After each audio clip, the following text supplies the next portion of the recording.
Abençoados e abençoadas, que este tenha sido o melhor dia da sua vida. Estamos no final dessa quinta-feira e tenho certeza que este dia foi maravilhoso para todos nós, porque temos a mente de Cristo. Reinamos e triunfamos em graça. E vivemos por fé, sob seus cuidados e sob a sua proteção. Eu quero sempre agradecer os novos inscritos, porque a cada dia, sempre pessoas se inscrevem no meu canal. E eu quero agradecer muito a vocês. E pedir a vocês que me ajudem a divulgar este canal. O meu intuito é que outras pessoas possam serem alcançadas com o Evangelho da graça de Deus. Aquilo que de graça nós recebemos, de graça nós damos. Esse é o foco do Evangelho da graça de Deus, compartilhar a palavra da graça de forma gratuita, assim como gratuitamente nós temos recebido e então nós compartilhamos. Essa é a nossa intenção. Eu quero ler no livro do 2 Samuel, no capítulo 22, versículos 18, 19 e 20. E eu quero pegar apenas com base para a fundamentação daquilo que eu pretendo compartilhar convosco. É um livro lá do Antigo Testamento, né? E a gente quer tomar por base esses versículos. Livrou-me do meu possante inimigo e daqueles que me odiavam, porque eram fortes demais para mim. Encontraram-me no dia da minha calamidade, porém o Senhor se fez o meu esteio. Trouxe-me para um lugar espaçoso, livrou-me porque tinha prazer em mim. Sob o tema, a graça de Deus te livra de viver em angústia ou de viver angustiado. Eu quero fazer uma reflexão sobre esse tema, pois muito me incomoda, pois muito me chama a atenção. E nós temos tomado conhecimento de muitas pessoas que vivem em angústia. E esse mal tem trazido preocupações, insegurança para muitas pessoas. O que tem de evangélicos vivendo em angústia ou angustiado, principalmente aqueles que ainda estão presos ao sistema religioso, que ainda frequentam esses templos chamados de igrejas, aonde tem preceitos dos homens, aonde eles atam fardos pesados sobre os ombros das pessoas, aonde eles impõem regras estas que eles mesmos não conseguem cumprir, mas eles querem que os seus liderados cumpram todas essas regras impostas por eles. Me faz lembrar no tempo do Cristo Nazareno, quando ele disse que aquelas pessoas que eram líderes religiosos, os escribas, né? Aqueles que se comportavam como verdadeiros fariseus, eles atavam fardos pesados sobre os ombros das pessoas, mas com o dedo eles não queriam movê-lo. Jesus os chama de hipócritas, e é isso que nós temos visto nos dias que estamos vivendo.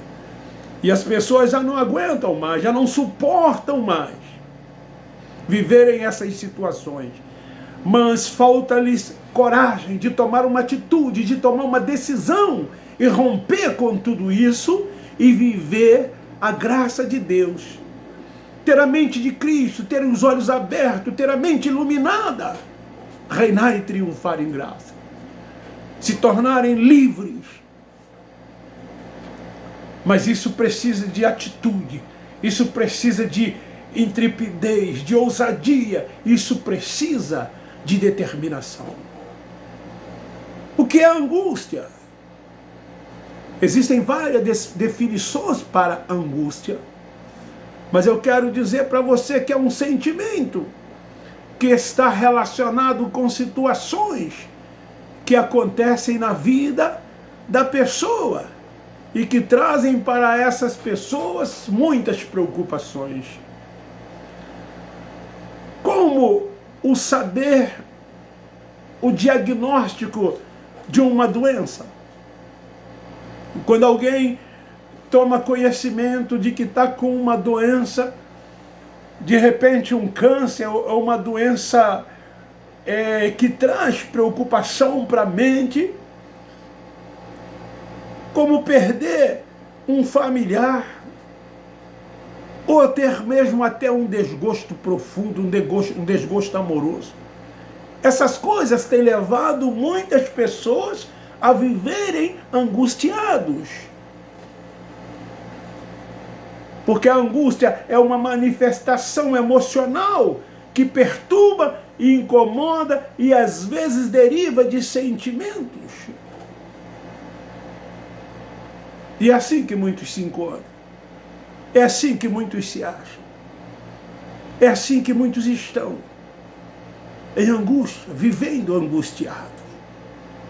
Podemos dizer também que a angústia é uma ansiedade física acompanhada de opressão dolorosa. É uma agonia, ansiedade que as pessoas têm, apreensão. Quantas pessoas vivem em apreensão? É uma inquietude profunda que oprime o coração. É uma angústia mortal. Quantas pessoas já se suicidaram? Quantas pessoas foram levadas à morte por causa da angústia?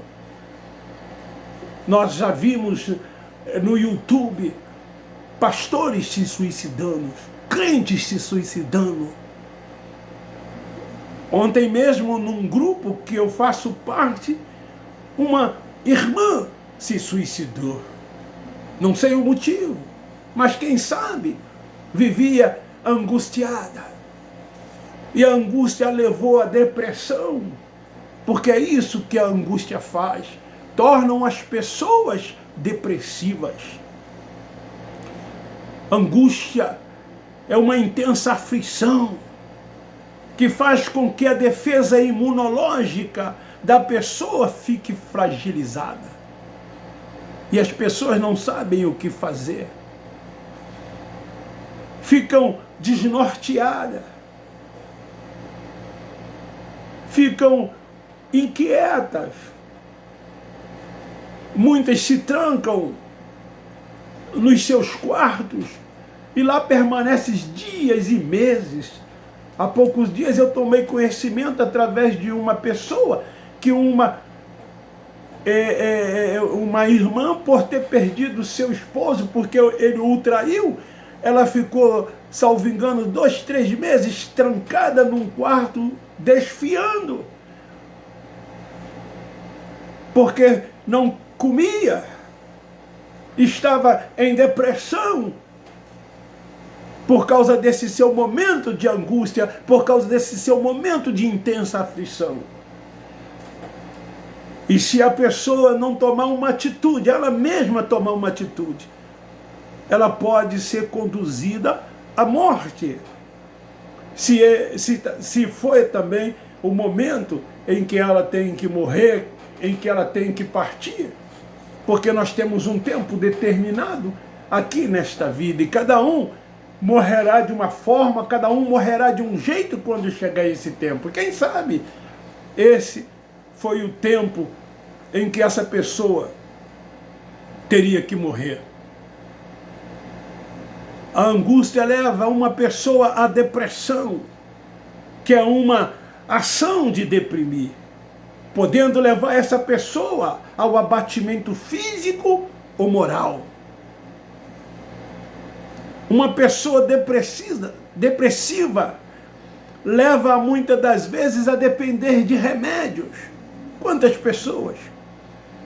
As suas casas já se tornaram uma farmácia, porque vivem com problema, com distúrbio mental, porque vivem em depressão, se tornou uma pessoa depressiva. E o que ainda traz um alento são remédios que essas pessoas tomam.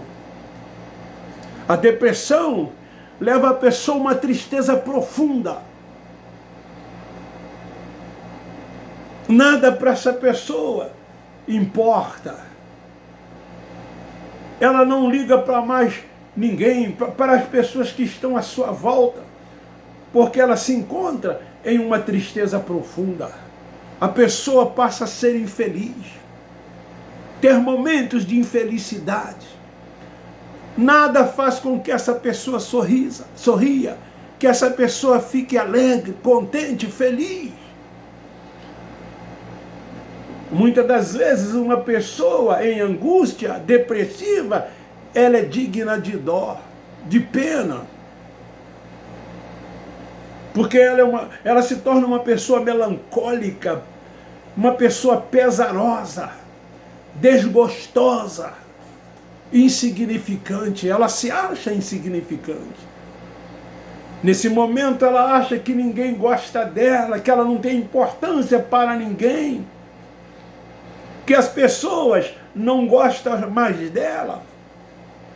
Eu conheci uma pessoa há uns 30 anos atrás que ele se encontrou num estado desse, e então ele via pessoas querendo matá-lo, e ele não andava sozinho, ele precisava de andar com a sua esposa, sempre com uma companhia, porque as pessoas que ele olhava na rua, ele achava que essas pessoas queriam matá-lo. Querido, deixa eu te dizer uma coisa. No início eu falei que dentro das instituições evangélicas, que dentro do sistema religioso, muitas pessoas se encontram angustiadas. O sistema religioso, com as suas prisões, com as suas algemas, com seus fardos pesados, com as suas liturgias, com seus rituais e dogmas, tem levado muitas pessoas a viverem em angústia, a viver uma falsa felicidade, uma falsa alegria. Como o próprio Cristo diz lá nos livros históricos de Mateus, como sepulcros caiados. Por fora, o exterior é uma coisa, mas o seu interior é uma outra coisa completamente diferente, que afeta a própria pessoa e passa a afetar também aqueles que vivem à sua volta. Então essas pessoas estão vivendo dentro desse sistema em angústia. O que é que leva também uma pessoa a viver angustiada? As injustiças. Quando a pessoa se sente injustiçada. E é assim que muitos se acham. Se sentem injustiçadas, prejudicadas. E aí não libera o perdão. Aí traz mágoa, traz rancor, traz ódio, traz ira para o seu coração. E essa pessoa então é oprimida, vivendo em opressão e em depressão. E aí não libera o perdão para aquelas pessoas que ela acha que lhe causaram injustiça. As situações difíceis que a pessoa vive, que a pessoa passa também. As perdas que as pessoas têm, as derrotas que as pessoas têm, também levam as pessoas à depressão. Essas coisas têm levado muitas pessoas à angústia. Lá no sistema eles fazem com que as pessoas tenham baixa estima. Porque as cargas são tão pesadas sobre os ombros das pessoas. Eles prometem uma série de coisas e essas coisas não acontecem. Eles fazem campanhas e mais campanhas. Anos e anos fazendo E a vida das pessoas não melhora, não avança em nada. São só promessas e mais promessas. Levam as pessoas ao choro. E as pessoas vivem chorando. Se trancam nos seus quartos, no seu aposento, e ali chora sozinho.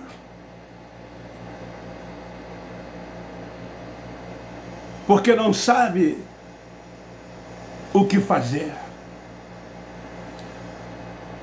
Elas vivem numa eterna esperança da alegria vir ao amanhecer, porque lá eles dizem assim: o seu choro pode durar uma noite, mas a alegria virá ao amanhecer. E elas estão chorando, chorando anos e anos e anos, e essa alegria nunca vem.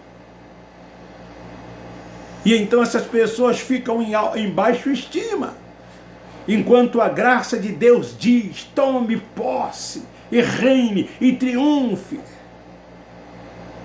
A religião diz: invoque e ele te livrará. A graça diz: tome posse, já te livrei. Nunca te mostre frouxo ou fraco, porque a sua força é grande, porque o poder de Deus já se aperfeiçoou em você.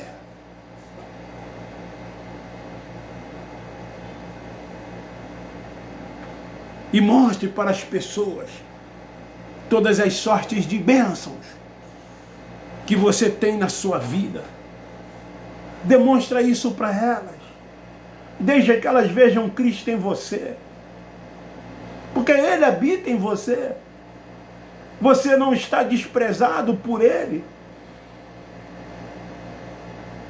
Porque você é o templo da habitação de Deus. Ele habita, Ele mora em você. O seu viver tem que ser Cristo. E essas coisas então todas irão passar. E você vai viver momentos felizes, momentos de alegria. Você não vai mais se preocupar com as coisas desta vida. Você estará focado apenas nas coisas do alto, porque você vai entender e compreender que você não é carnal, você é espiritual.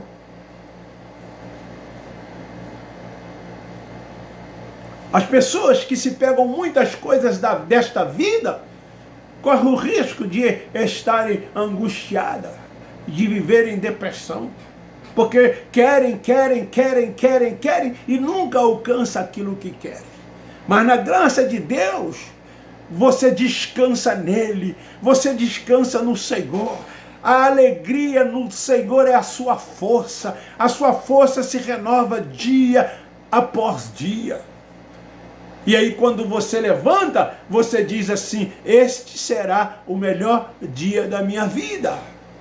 E quando termina o dia, você diz: realmente este foi o melhor dia da minha vida, porque eu reinei e triunfei em graça, porque eu adorei o Pai em espírito e em verdade, porque eu ofertei a Ele o meu culto racional.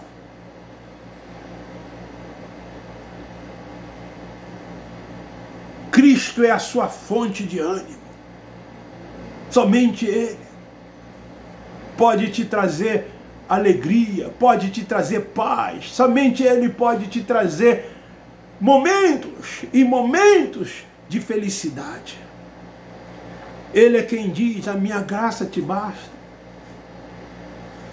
Olha, o apóstolo Paulo, o apóstolo gentil, ele estava vivendo um momento de intranquilidade, quem sabe de angústia, e ele já não estava suportando, e então ele começou a interceder, a pedir a Deus que o livrasse daquela situação em que ele estava vivendo. Paulo, que passou fome, que passou frio, que foi perseguido, que foi afligido, ele ouviu de Deus assim: a minha graça te basta. E é isso que Cristo tem dito àqueles que estão nele: a minha graça te é suficiente. Ele tem dito: tem bom ânimo. Ele tem dito: não chores. Ele tem dito, não turbe o vosso coração. Ele tem dito, não tenhas medo. Ergue sempre a sua cabeça. Ande de cabeça erguida. Tenhas paz. A paz de Cristo, que é uma paz eterna, que é uma paz duradoura. Todos os dias são os seus melhores dias. É assim que o Evangelho da Graça de Deus te mostra, é assim que o Evangelho da Graça te ensina. Eles lá ficam assim, mas ele diz todo dia é o melhor dia. Eu mando isso para as pessoas no meu zap. Este é o melhor dia da sua vida. E aí, talvez tenha muitos que possam até questionar. Todos os dias, os melhores dias? Sim, porque ele habita em você. Porque você está nele e ele em você. Porque ele tem te trazido alegria, ele tem te trazido paz, ele tem te trazido felicidade. E você anda com a sua cabeça erguida, sempre olhando para ele, o autor e o consumador da sua fé. Você já não vive mais, é Cristo que vive em você. Lembre-se, você não vive, ele que vive em você. Por isso, não ande angustiado. Essa é a mensagem do Evangelho da Graça de Deus. Abba Pai, Abba Pai, Abba Pai.